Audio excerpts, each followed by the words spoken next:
Namastê, eu sou Mestre Aleph e espero que você tenha sobrevivido ao dia 25 de dezembro de 2016. Nós estamos gravando esse vídeo no anoitecer do dia 25, o Natal, e ele vai ser postado no dia 26.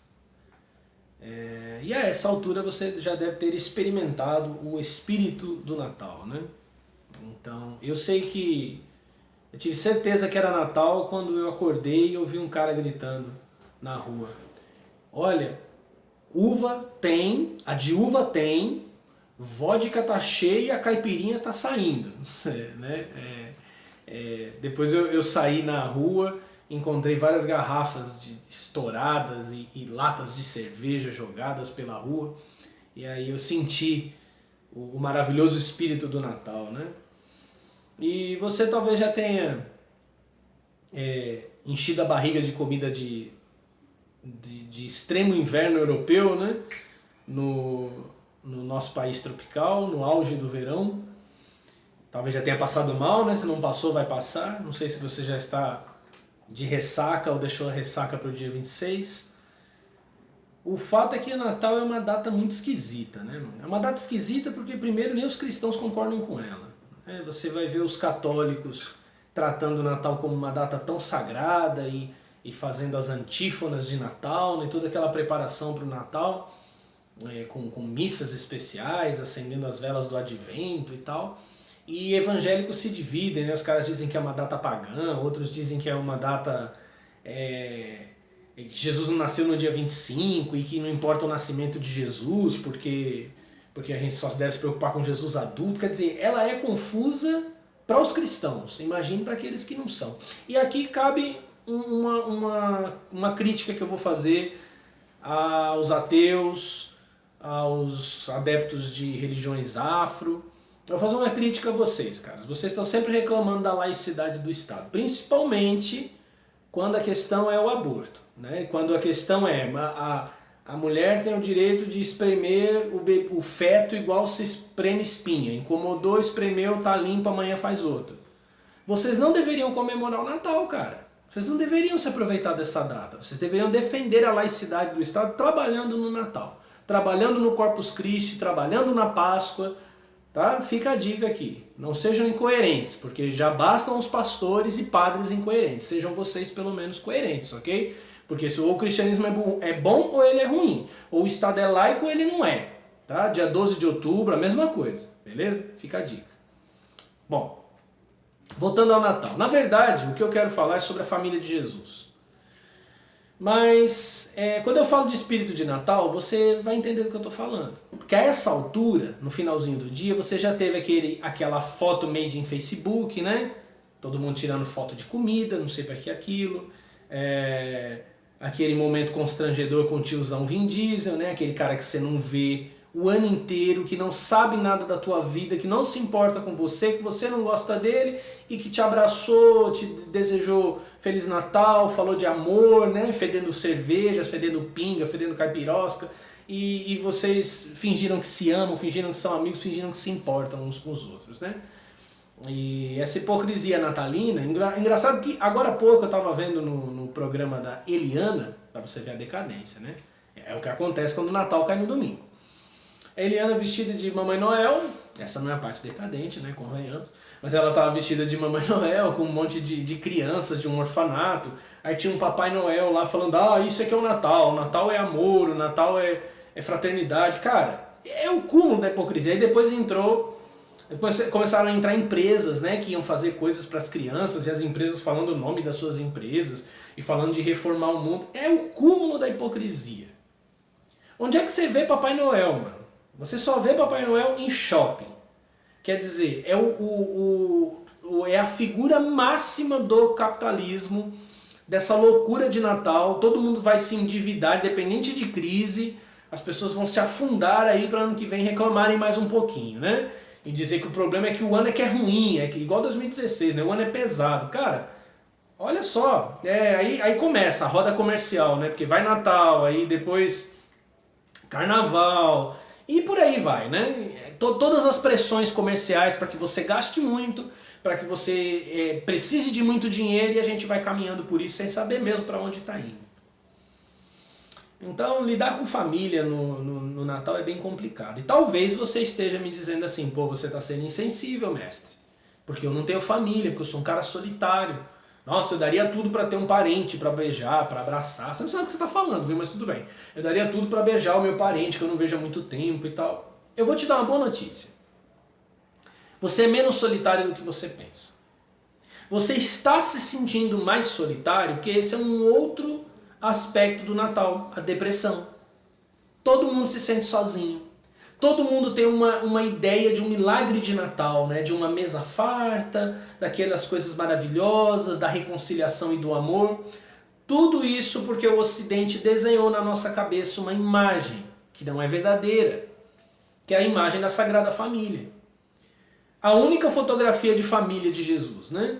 Você pensa na Sagrada Família, com a estrelinha, os animaizinhos, aquela coisa bucólica, né? Aquela harmonia maravilhosa, e você pensa, ó, esse é o ideal de Deus para as famílias, deve ser o ideal de Deus para a minha família. E você vai lá beijar o parente, conversar com ele, dar relatório, essa bobagem toda que as pessoas fazem para depois se arrepender, né? Talvez seja a data mais sofrida. Você está se sentindo cobrado por isso, porque existe uma cobrança invisível para essa harmonia, né?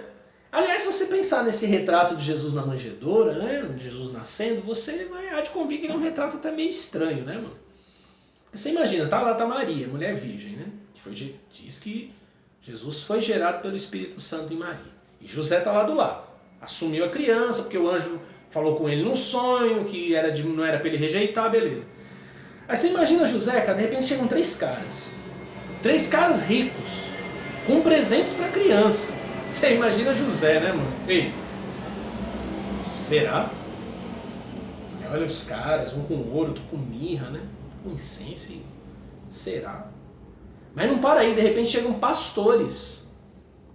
Você olha o presépio, é uma figura muito engraçada, né? Tem uma mulher virgem e 10 neguinhos lá, cara, cercado de bichos, e José lá. O que tá nela foi gerado do Espírito Santo. As incoerências da religião, né? Que não pensam nem no absurdo de certas coisas. José deve ter ficado pensando, caramba, mano, será, mano? Será que esses caras viram estrela mesmo? Será que esse cara viu anjo mesmo, mano? Só aparece homem aqui, mano? Por que Deus só tá chamando os homens? Pô. Engraçado é que nem a tradição cristã, nem os evangelhos falam de José. José aparece quando Jesus é criança, depois José some. É claro que todo mundo diz, José morreu. Isso é pior ainda, porque você vê, Jesus chorou quando Lázaro morreu, né? E ele ia ressuscitar Lázaro. E para José ele cagou e andou, né, mano? Porque o que aconteceu com José? Diz o dogma católico que Maria permaneceu virgem. Aí você imagina José, né? Pô, mano, criei esse moleque. No dia que esse moleque nasceu, apareceu gente de tudo quanto era lá, trazendo presente e o caramba. E essa mulher ainda não dá pra mim. Vou embora, vou cair na vida. E foi embora, né? Deve ter desaparecido o José. Abandonou Jesus. Engraçado é que a história de Jesus é meio esquisita, né? Dá até pra dizer que Jesus é um cara meio disfuncional. Olha só. Eu sei que tem a imagem da família maravilhosa que deve se reunir no Natal e perdoar as ofensas. Deixa eu ler aqui uma fala de Jesus sobre a família. Eu nem lembro se eu falei isso no Maus Exemplos de Jesus, mas ok, vamos lá. Mateus capítulo 10, versículo 34. Não penseis que vim trazer paz à terra, não vim trazer paz, mas espada. Com efeito vim contrapor o homem ao seu pai, o filho à sua mãe e a nora à sua sogra. Em suma, os inimigos do homem serão seus próprios familiares.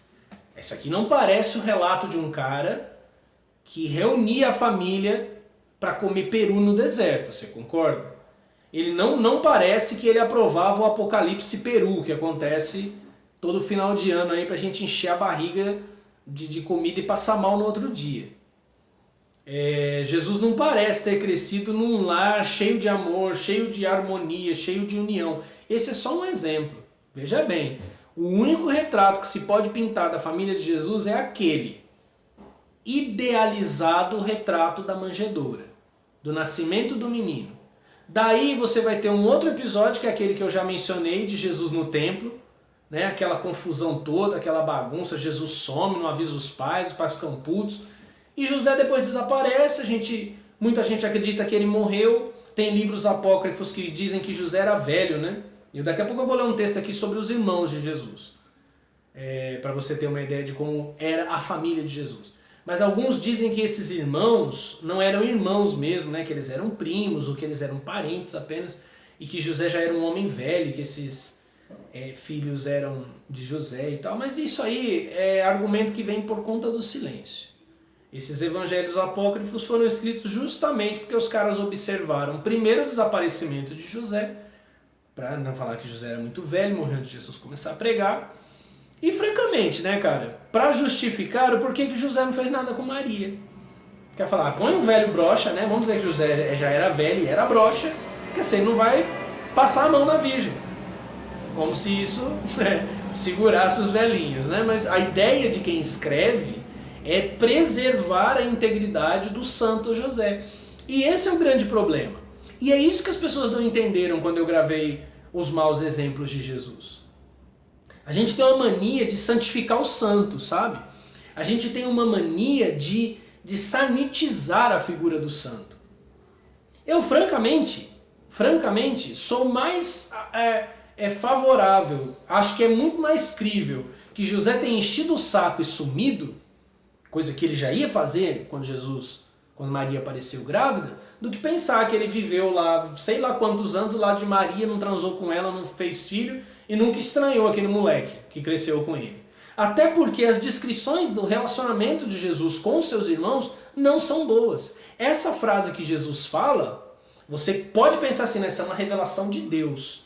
Já é um problema. A gente não tem padrão bíblico para a família. Tem algumas referências a como pai e filho devem se tratar na Epístola de Paulo aos Efésios e um repeteco na Epístola de Colossenses, que é quase que uma cópia da Epístola aos Efésios. Fora isso, você não tem referência, cara.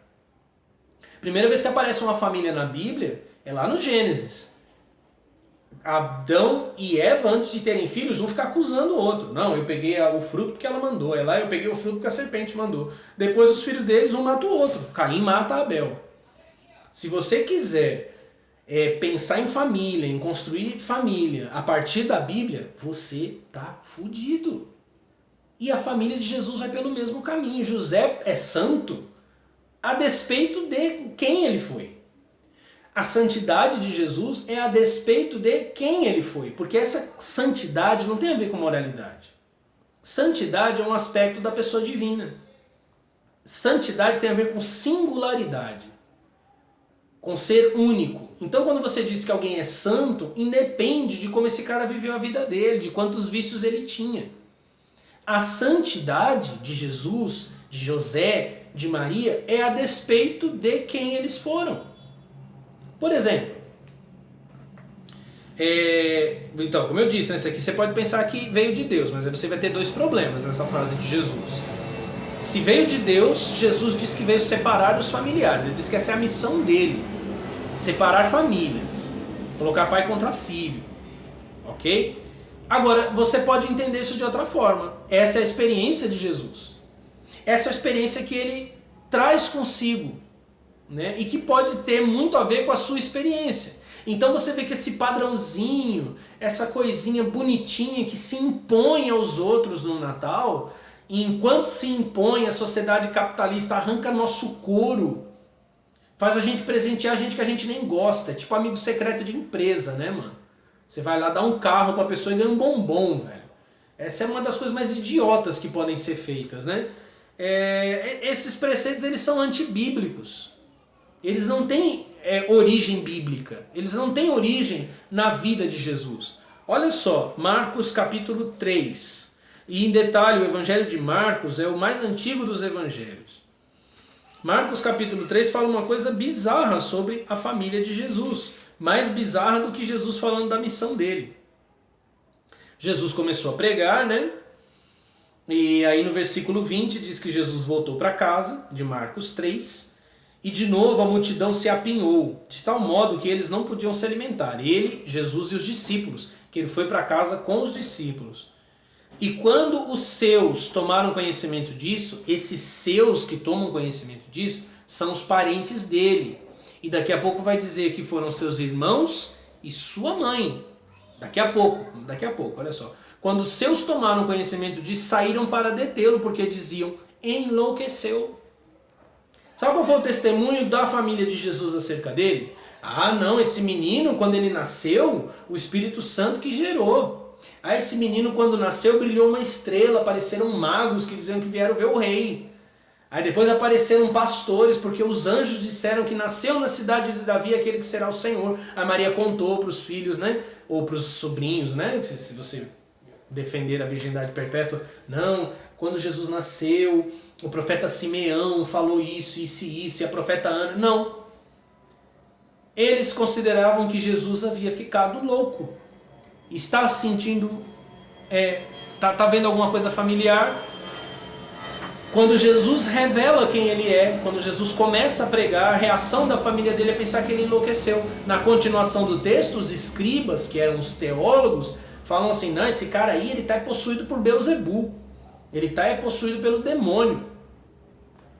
Para que você não tenha dúvida de que os seus eram... Quem eram esses, os seus que foram... Né? Jesus está lá na casa, está pregando, uma multidão cerca a casa e a família de Jesus fica sabendo e vai lá. Nossa, a gente tem que pegar Jesus porque ele está doidão, ele está louco, ele está falando que ele é o Messias, que ele é o Filho de Deus. Olha só, chegaram, versículo 31 de Marcos 3. Chegaram então sua mãe e seus irmãos e ficando do lado de fora mandaram chamá-lo. Os seus que foram do lado de fora de onde? Da casa. Eles vieram buscar Jesus porque acharam que Jesus estava tantã, estava maluco. Já fumaram muita maconha, Jesus estava doidão. Vamos levar esse moleque embora, que ele está fazendo a gente passar vergonha. Havia uma multidão sentada em torno dele. Disseram-lhe, eis que tua mãe, teus irmãos e tuas irmãs estão lá fora e te procuram.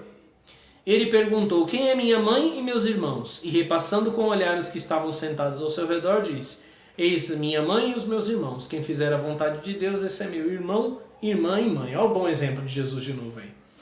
A família vem buscar o cara porque acha que ele está louco. E Jesus não os recebe. O texto acaba assim. Quê? Minha mãe? Meus irmãos? Não, minha mãe e meus irmãos são esses caras aqui. O cara rejeitou a família. E calculou que sua família, quem tinha vínculo com ele, eram aqueles que acreditavam nele. Somente aqueles que os estavam seguindo constituíam sua família. João, capítulo 2, depois do milagre da transformação da água em vinho, que Maria pede para Jesus transformar a água em vinho, e ele acha ruim. Okay? A primeira reação de Jesus é não aceitar, não fazer o que Maria quer. Aliás, João 2 não, perdão. João capítulo 7. Em João 2 acontece esse episódio, né? Maria vai falar com Jesus, acabou o vinho. Ele, mulher, o que eu tenho contigo? Né? E tudo mais. Mas em João 7, versículo 1. Olha o que acontece aqui. Depois disso, Jesus percorria a Galileia, não podendo circular pela Judéia porque os judeus o queriam matar.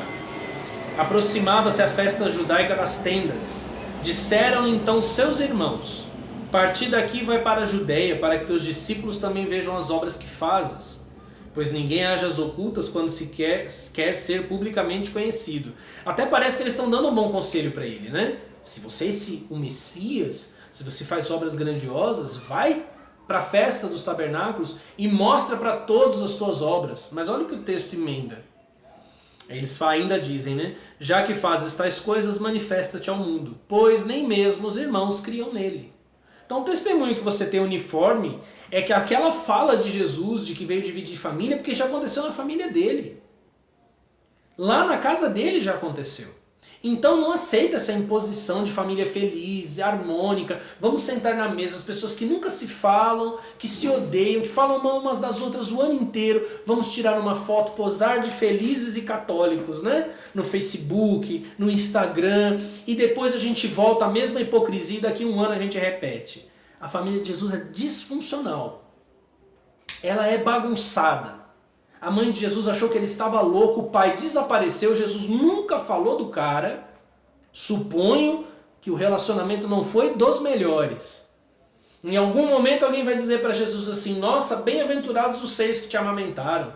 Jesus não, mais bem-aventurado é aquele que ouve a palavra de Deus e pratica. O cara está sempre tirando a família dele da história. E agora você vê um conflito entre os irmãos de Jesus. Eles estão falando com ironia, porque não acreditam nele. Você viu lá em Marcos, não acreditam porque pensavam que ele estava louco. Aí Jesus fala uma pesada também. Disse-lhe Jesus, versículo 6 de João 7. Meu tempo ainda não chegou. Mesma coisa que ele falou para Maria quando ela mandou ele transformar água em vinho. Ou pediu, né? O meu tempo ainda não chegou, o vosso, porém, sempre está preparado. O mundo não vos pode odiar, mas odeia-me, porque dou testemunho de que suas obras são más. Subi vós à festa, eu não subo para essa festa, porque meu tempo ainda não se completou. Só que Jesus é meio pancada. Porque ele falou para Maria, fala para ele, Jesus, acabou o vinho. Ele, que eu tenho contigo, mulher, ainda não é chegada a minha hora. Ela vai embora, ele transforma água em vinho. Agora os discípulos, os irmãos falam para ele, sobe para a festa e se mostra. Ele, não, sobe vocês para essa festa porque não chegou minha hora. Os irmãos vão embora, o que ele faz? Ele sobe para a festa. Jesus era um cara extremamente contraditório, incoerente. E o profeta Simeão, no Evangelho de Lucas, quando ele pega o menino Jesus nos braços, ele diz, este menino será um sinal de contradição. Então, eu vou terminar esse vídeo falando algumas coisas. Primeiro, Natal é uma puta de uma ficção, ok? E quando eu falo em ficção, eu não estou falando do meme que circula todo ano na internet, que Horus nasceu 25 de dezembro, que Mitra nasceu, que Buda nasceu. Cara, não é verdade, ok? Eu vou gravar um vídeo ou vou fazer uma postagem, né, no Templo Sofiânico, né, que também vai mudar de nome para Mestre Aleph no blog, falando sobre isso. Isso não é verdade, isso é uma lenda. Não tem nem como a gente relacionar, por exemplo, o antigo calendário egípcio com o gregoriano, mas possivelmente Horus nasceu entre setembro e outubro. O aniversário de Buda é comemorado em abril. Não faz o menor sentido. Um personagem que talvez pudesse ser mais aproximado de Jesus seria Mitra, e mesmo assim existem gigantescas controvérsias, ok? Eu estou dizendo que o Natal é um mito porque ele trabalha valores que a sociedade simplesmente não tem. E não é que ela não tem hoje, ela nunca teve. Ele impõe sobre as pessoas um padrão de família e de felicidade que não existe, que a gente não alcança, de harmonia que a gente não vive, a gente não tem. O resultado disso é tristeza. Outra coisa que eu quero dizer é que tua família é uma bosta. Pois é, de Jesus também era uma bosta. Os irmãos de Jesus eram uma bosta, a mãe de Jesus era uma bosta, o pai de Jesus era uma bosta e Jesus era meio louco mesmo. Ele falava uma coisa, fazia outra, ele era incoerente, ele era até meio violento. E apesar disso, e além de tudo isso, e fora de tudo isso, estas pessoas foram escolhidas para cumprir um propósito divino, para servir de exemplo e para trazer aquilo que se fala muito e ninguém sabe o que é: salvação, união a Deus, do jeitinho que eles são, sem a castração, sem a sanitização que as religiões fazem com eles. Essa família disfuncional, essa família bagunçada não foi maior, não é maior do que os desígnios para os quais eles foram predestinados. Então, não importa quem é você. Não importa se você está sozinho, se você está acompanhado ou mal acompanhado no Natal. Se eu tiver alguma mensagem para te deixar, eu espero que você conserve, guarde com você até a próxima feliz data, é essa. Não importa quem você é, porque não importou para Jesus. Não importa quem é sua família, porque também não importou para Jesus. Teu desígnio é maior, ok? Então, nos vemos em breve. Se curtiu o vídeo, não esquece de deixar o teu like e se inscreve no canal. Clica no sininho para receber notificações. Até a próxima. Namastê.